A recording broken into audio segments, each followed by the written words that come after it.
famille d'Alexandre pourra, à partir d'aujourd'hui, se reconstruire et vivre au plus mieux en fait.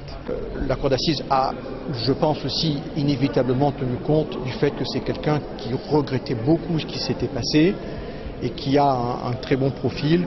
C'est un jeune homme qui devrait extrêmement bien se réinsérer, donc nous ne ferons pas appel de cette décision.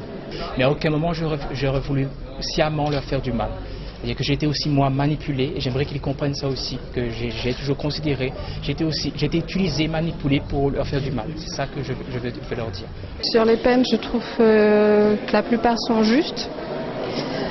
Pour une personne, celle qui est l'instigatrice de tout, je trouve que c'est pas beaucoup payé.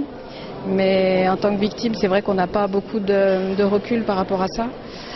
Mais on a un peu de mal quand même à accepter et Alexandre était très mal, malgré tout. Oui. Il sent qu'une justice est passée et la peine 9 ans, il estime qu'il la mérite.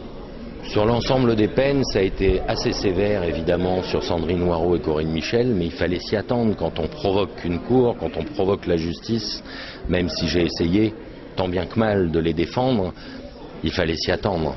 Après, j'espère pour elles qu'avec l'application des peines, elles réussiront à sortir d'ici 1 an. Voilà.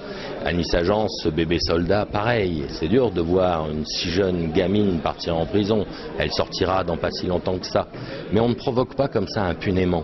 On ne fait pas des stratégies de sacrifice qui ne servent à rien, puisqu'elles étaient là pour soi-disant défendre leurs parents, notamment Corinne Michel, et les parents ont pris ce qu'ils devaient prendre.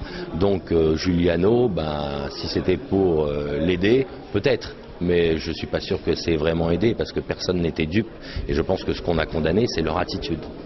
Oui, une impression de cohérence. Je crois que la Cour et les jurés ont bien saisi les tenants et les aboutissants de cette affaire. Les peines sont quand même assez sévères, puisque on atteint presque une dizaine d'années en matière d'enlèvement alors qu'il n'y a pas eu de violence aggravée, on peut dire. Donc ça me paraît cohérent, on peut dire, par rapport au rôle de chacun, par rapport à son positionnement, à la fois dans l'organisation de cette secte et aussi au cours de ce débat. Les femmes ont eu des peines qui sont quand même assez sévères. Je crois qu'elles ont pris peut-être un petit peu tardivement conscience des responsabilités qui étaient les leurs et que la Cour en a certainement tenu compte.